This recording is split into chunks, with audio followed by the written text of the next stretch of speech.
Morning children.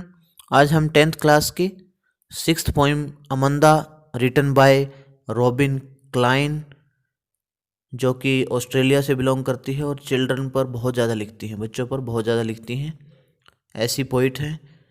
अभी हम ये अमंदा के बारे में डिस्कस करेंगे, जो कि एक गर्ल है और जिसके पेरेंट्स उसको बार बार मतलब क्या है, कुछ ना कुछ इंस्ट्रक्शन देते रहते हैं कि ये नहीं करना, वो नहीं करना, मतलब उसको बड़ा परेशान करते रहते हैं और वो अपने आप में अपसेट है और अपनी फीलिंग्स को किस प्रकार से एक्सप्रेस करती है, ये हम इस पोइम के माध्यम से पढ़ेंगे।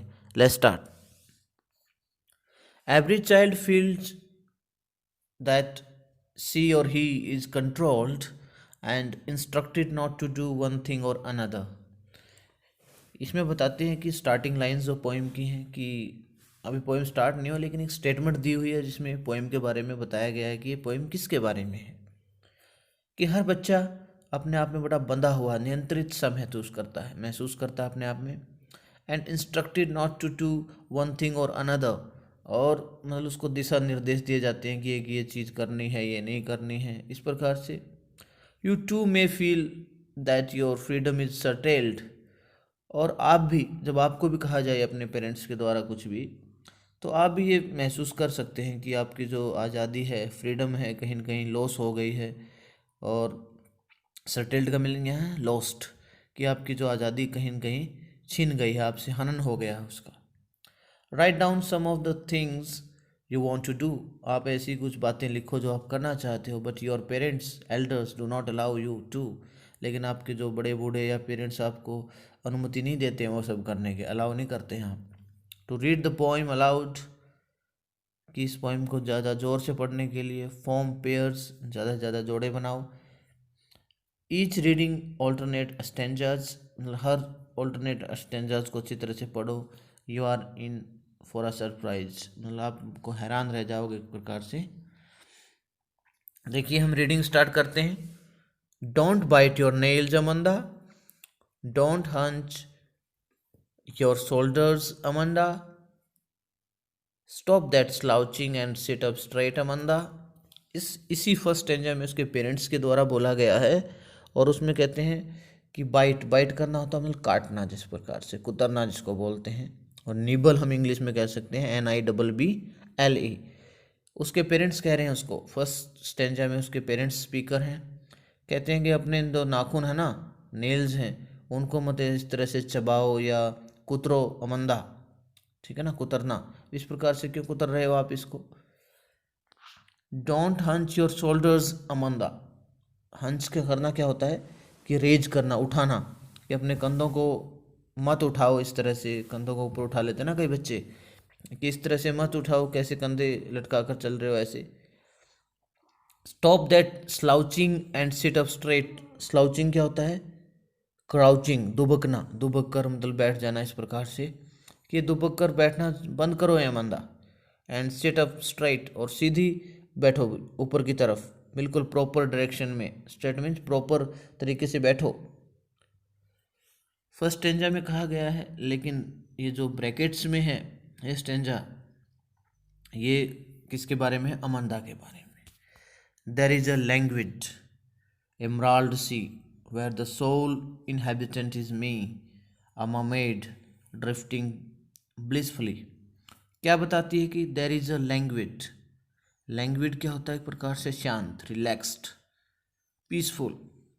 इमराल्ड, इमराल्ड क्या होता है, मतलब बहुत ही विशाल का है, जिसको हम बोलते हैं ना, मतलब एक प्रकार से हरा सा। इमराल्ड मीन्स हम कहेंगे ग्रीन, ग्रीन सी, जो बिल्कुल हरा सागर होता है ना, जो उसको बोलते हैं। इमराल्ड का हम मीनिंग यहाँ ग्रीन से भी ले सकते हैं, कि वहाँ पर क्या है, वो क्या प्लेस बताया गया है कि जहाँ पर अमंदा बैठी हुई है, इन ब्रैकेट्स में है ये। लैंग्वेज, लैंग्वेज क्या हुआ, रिलैक्स्ड, पीसफुल, बिल्कुल शांत। और इमराल्ड सी, ग्रीन सी, बिल्कुल हरा सागर जो है, पानी बिल्कुल ग्रीन कलर का है। Where the sole, sole means only, sole mean alone, जो अकेले है। इनहेबिटेंट होता है नेटिव, निवासी। इज मी, कहता है मैं बिल्कुल अकेली निवासी हूँ यहाँ पर, यानी कि मैं बिल्कुल अकेली हूँ यहाँ पर इस पूरे शांत सागर में।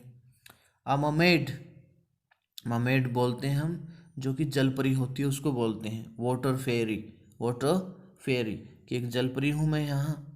Drifting blissfully, drifting blissfully means धीरे धीरे चलना, means I am moving slowly, I am moving slowly. वो अपने आप में कहती है कि I am Amanda, I am I am here near emerald sea. बिल्कुल क्या है बोल के बहुत ही पीसफुल ग्रीन सी में हूँ मैं यहाँ पर, आसपास हरे भरे सागर में, और बिल्कुल अकेली ही हूँ। I am the only one here कि मैं एक केवल अकेली ही हूँ यहाँ पर। And I am moving, mermaid कहती है I am a water, I am like a water fairy कि मैं तो एक जलपरी की तरह हूँ। ड्रिफ्टिंग ब्लिसफुली, और आई एम मूविंग स्लोली कि मैं धीरे धीरे मतलब क्या है चल रही हूँ यहाँ पर। फिर उसके पेरेंट्स क्या कहते हैं, उसके पेरेंट्स का आ जाता है, did you finish your homework Amanda, Amanda क्या आपने घर का काम कर लिया, हम जो भी होमवर्क आपको स्कूल में मिला था वो कर लिया। Did you tidy your room अमंदा, tidy means होता है क्लीन करना, साफ करना, क्या आपने अपना रूम साफ कर लिया Amanda. I thought I told you to clean your shoes Amanda, मैं सोचती हूँ कि मैंने आपको बताया था ना अमंदा कि अपने शूज़ वगैरह साफ़ कर लो, जूते वगैरह भी साफ़ कर लो, बताया था ना। उसके पेरेंट्स बोल रहे हैं, उसकी खासकर मदर बोल रही है कि आपने ये सब किया अमंदा, उसे क्वेश्चन कर रहे हैं। और फिर उसका आ जाता है ब्रैकेट्स में, फिर वो अपने आप में बताती है कि I M N orphan. Orphan क्या होता है, जिसके पेरेंट्स डेड हो जाते हैं, क्या हो जाते हैं, जिसके पेरेंट्स मर जाते हैं, अनाथ हो जाता है। मीन्स ऑर्फन को हम कह सकते हैं one whose parents are dead, जिसके जो माता पिता जो हैं मर जाते हैं, उसको हम कहते हैं मैं तो अनाथ की तरह हूँ। Roaming the street, roaming means moving, roaming means moving, wandering मतलब घूमना भटकना, कि आई एम वॉन्डरिंग द, मतलब जब मैं गली गली घूम रही हूँ। I M roaming in the street कि मैं गली में घूम रही हूँ। आई pattern soft dust with my hushed bare feet, hushed and I pattern, pattern means here, pattern का मीनिंग है कि मेक डिज़ाइंस, डिज़ाइन वगैरह बनाना, कुछ ड्रॉ करना चीज़ें। सॉफ्ट डस्ट, सॉफ्ट होता है बिल्कुल हल्की सी जो धूल है वहाँ पर। विद माई हस्ट, हस्ट क्या होता है, साइलेंट, बिल्कुल शांत। बेयर फिट होता है जो कि शूलेस यानी कि नंगे पाँव, वो नंगे पाँव, विदाउट चप्पल विदाउट शूज़, तो क्या है बेयर फिट है, बिल्कुल वो नंगे पाँव है। कहता है मैं तो ना, अब अपने आप में कहती है वो कि आई एम एन ऑर्फन कि मैं तो एक बिल्कुल अनाथ की तरह हूँ। I M roaming in the street, मैं गली गली घूम रही हूँ। आई पैटर्न सॉफ्ट डस्ट, मैं क्या करती हूँ जो भी धूल, छोटी छोटी धूल के कण अपने क्या है शांत, हस्ट क्या होता है शांत, मेरे शांत और नंगे पाँव से एक जो कोमल सी धूल है उससे क्या है डिजाइन बनाती हूँ। The silence is golden, the freedom is sweet. वो कहती है कि साइलेंस, साइलेंस क्या होता है, अपने आप में खामोशी जिसको हम बोलते हैं, कि वो मुझे बड़ी सुनहरी लगती है। The silence is, silence means एक प्रकार से सॉलिट्यूड जिसको हम बोलते हैं, कि एक प्रकार से बिल्कुल सुनहरी लगती है मुझे। फ्रीडम इज स्वीट, यहाँ पर जो आज़ादी है ना बड़ी मुझे मधुर लगती है, बड़ी अच्छी लगती है, बड़ी सुहावनी लगती है, बड़ी लाइकेबल लगती है, इस प्रकार से वो कहती है। नेक्स्ट स्टेंजा में फिर उसके पेरेंट्स बोलते हैं, don't eat that chocolate Amanda, remember your acne Amanda, will you please look at me when I am speaking to you Amanda. उसके पेरेंट्स कहते हैं कि ये चॉकलेट मत खाओ अमंदा, याद रखो कि आपके जो ये कील मुहासे हो गए हैं, एक्नी को बोलते हैं, कील मुहासे जो छोटी छोटी फुंसी सी निकल आती है ना उसको बोलते हैं, जो एक्नी हो जाते हैं यानी कि पिंपल्स कह देते हैं हम इंग्लिश में, same meaning.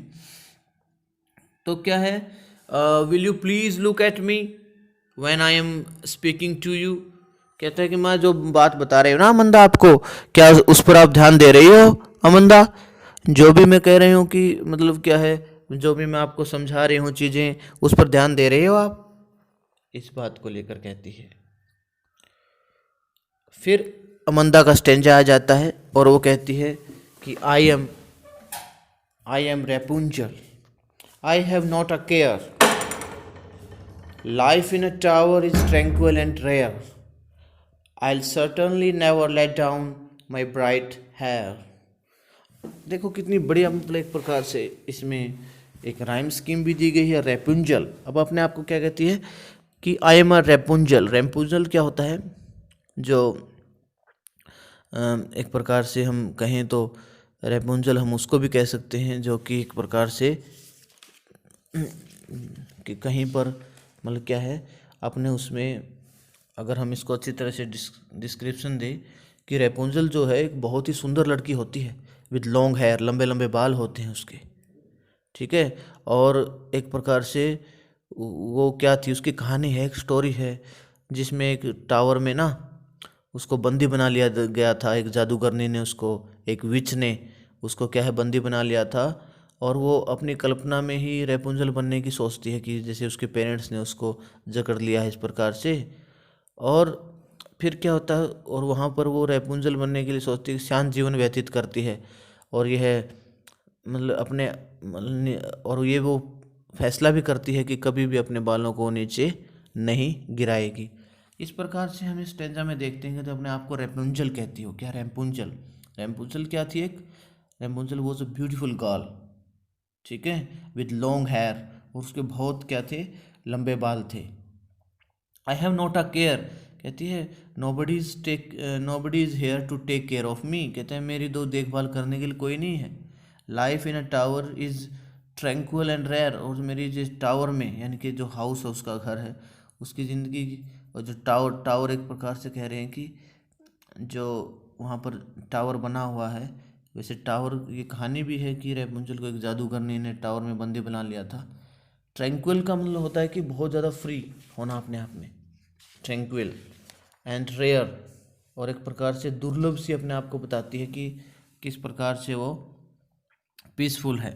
Tranquil means free है, पीसफुल भी कह सकते हैं।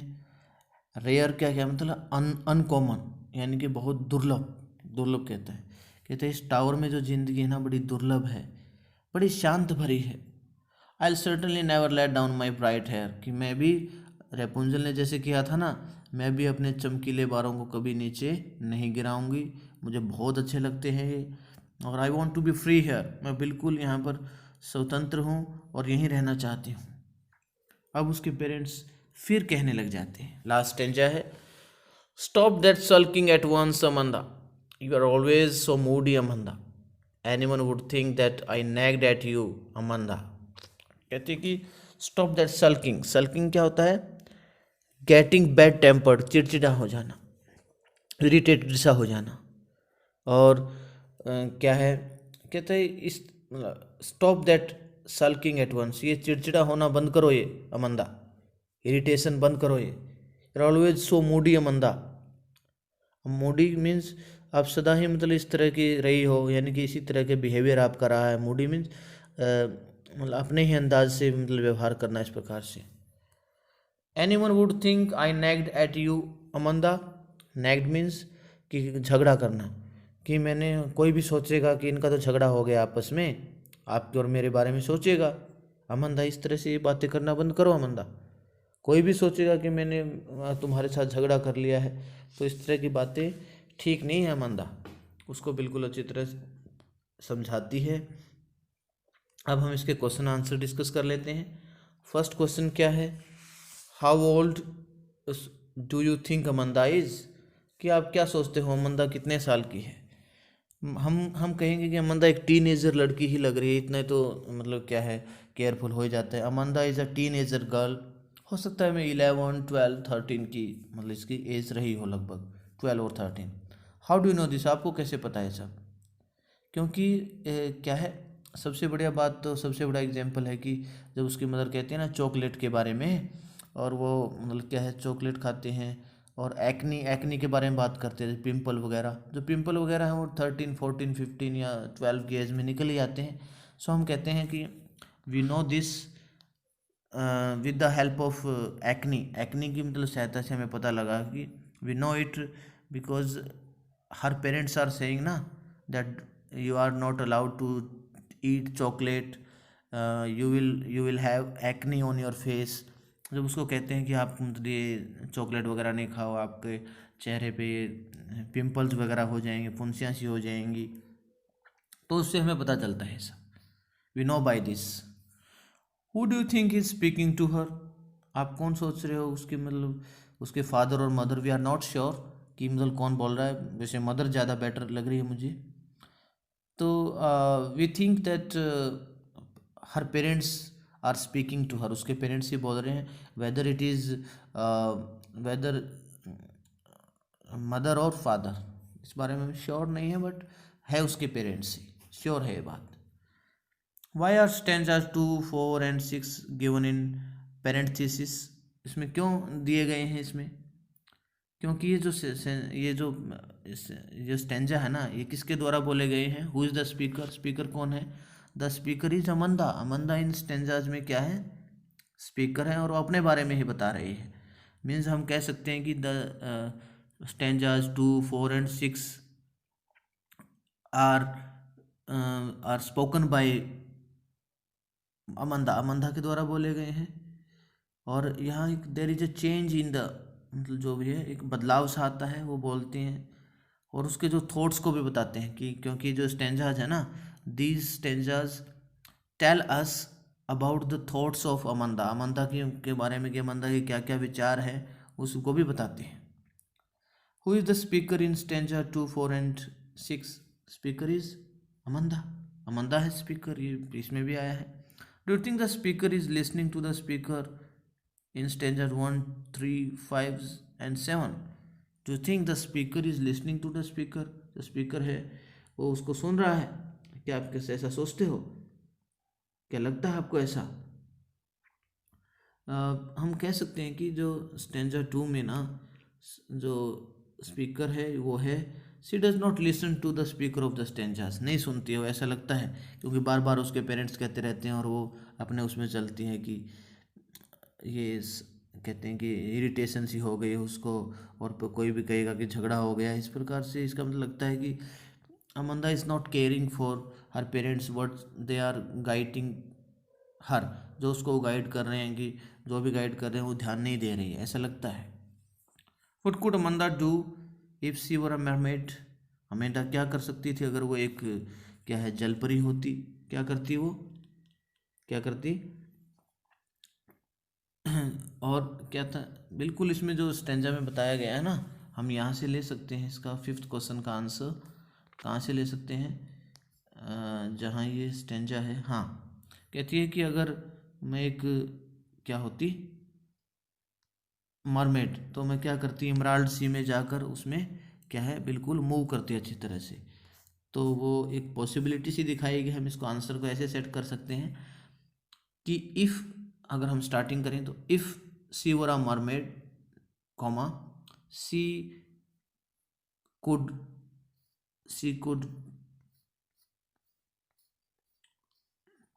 she could visit a peaceful green sea and she could move blissfully, और वो बिल्कुल अच्छी तरह से, क्या है, वहाँ विजिट कर सकती थी उस महासागर में जाकर, और बिल्कुल धीरे धीरे क्या कर सकती थी, अपने, मतलब क्या है, अच्छी तरह से मूव कर सकती थी, वहाँ से टहल सकती थी एक प्रकार से हम कहें तो।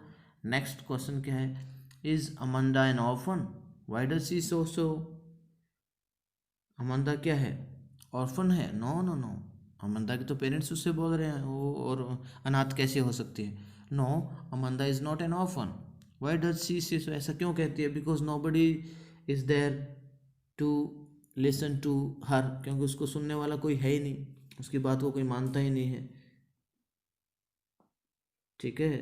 तो उसको पूरी आज़ादी मिल ही नहीं पा रही है, उसको मतलब बांध कर रखा जा रहा है, और उस वो इसलिए कहती है कि मैं तो, मेरी तो कोई सुनने वाला है नहीं। She says so because, because ये हमारा वैसे भी क्लियर हो जाता है 4th स्टैंडर्ड से हम देखें तो, कि she wants to have freedom, वो आज़ादी चाहती है। एंड और क्या है, हम ये समझते हैं कि बीइंग ए पेरेंटल, उसको आज़ादी भी नहीं मिल रहा, माता पिता होते हुए भी उसको आज़ादी नहीं मिल रही। Means she has parents but they are not giving her freedom, उसको आज़ादी नहीं दे रहे हैं। ये भी क्या है, एक प्रकार से ये भी क्या है, ऑर्फन की निशानी हुआ, इसलिए अपने आप को कहती है कि मैं वो ऑर्फन हूँ। अनाथ हूँ। Do you think the story of Rapunzel? Yes we know. Rapunzel की स्टोरी क्या है? रेपुंजल रेपुंजल जो थी ना, एक परियों की कहानी की क्या थी, हीरोइन थी वो। और वो रेपुंजल क्यों बनना चाहती है? क्योंकि उसके बहुत लंबे और सुंदर क्या थे, बाल होते हैं। और वो अब क्या है, वो एक मतलब क्या है, जादू करने के द्वारा वो कैद कर ली जाती है। कहानी है, अगर हम इसको मैं बताऊं आपको उसमें कि Rapunzel is the heroine of, अगर हम कहें तो हीरोइन ऑफ फेरी स्टोरी, मतलब जो एक परियों की कहानी होती है ना, उसकी एक हीरोइन है। और वो उसकी तरह क्यों बनना चाहती है, उसकी कहानी क्या है, पहले कहानी सुन लेते हैं। कहानी है कि सी इज़, वो किसके द्वारा एक मतलब क्या है, बंदी बना ली जाती है। Means she is change by a witch, एक मतलब क्या है, जादूगरनी होती है, उसके द्वारा उसको बंदी बना लिया जाता है। इन अ टोल टावर, टावर होता है एक, उसमें उसको बंदी बना लिया जाता है। एंड और फिर क्या होता है, उसमें अ हैंडसम प्रिंस कम्स, और एक मतलब बहुत ही सुंदर राजकुमार आता है। एंड और फिर वो क्या करता है, कॉल्स आउट टू हर, उसको बुलाता है। एंड रैपुंजल जो है अपने बालों को क्या है, बिल्कुल फैला देती है अपने उसको। Rapunzel lets down her long hair, और अपने मतलब बालों को क्या है, फैला देती है इस प्रकार से। इसलिए वो भी क्या है, कुछ ऐसा ही रैपुंजल की तरह बनना चाहती है। कौन? Amanda. Why, what does the girl yearn for, किसके लिए चीखती है वो? What does this poem tell you about Amanda? Amanda, इस पोइम के बारे में आपको क्या है, क्या सुनने को मिलता है अमंदा? भाई एक ही चीज़ के बारे में, यर्न का मतलब होता है चीखना, चिल्लाना। The girl yearns for freedom, मैं तो यही कहूँगा कि आज़ादी के लिए ही चीखती है वो। इट को no buddy is giving her freedom, कोई भी उसको फ्रीडम नहीं दे रहा है। What does the poem, sorry, what does this poem tell you about Amanda? Amanda के बारे में, इस पोइम को बारे में क्या बताती है अमंदा के बारे में आपको ये poem? This poems tells us about अमंदा, that, क्या बताती है कि दैट सी इज इन, मतलब क्या, अपने सपनों में रहती है।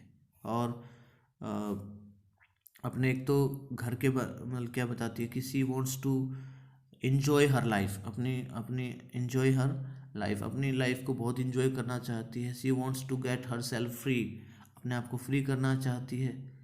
और she is a very imaginative girl, हम कहेंगे कि काल्पनिक लड़की है अपने आप में। सी ऑलवेज इन ड्रीम्स, हमेशा सपनों में ही रहती है, हम ऐसे भी कह सकते हैं। Read the last stanza, do you think अमंदा is sulking and is Moody? Last stanza को पढ़कर बताइए कि क्या अमंदा इस चिड़चिड़ी सी है या मूडी है अपने आप में? कि जो स्पीकर है ना, वो जो मतलब इसके नरेटर है, वो सोचता है ऐसा कि मतलब वो ऐसे सर कर रही है, yes अमंदा is sulking and is Moody. But in reality अगर वास्तव में देखें, she is not looking irritated, वो लग ही नहीं रही है कि वो जो चिड़चिड़ी है।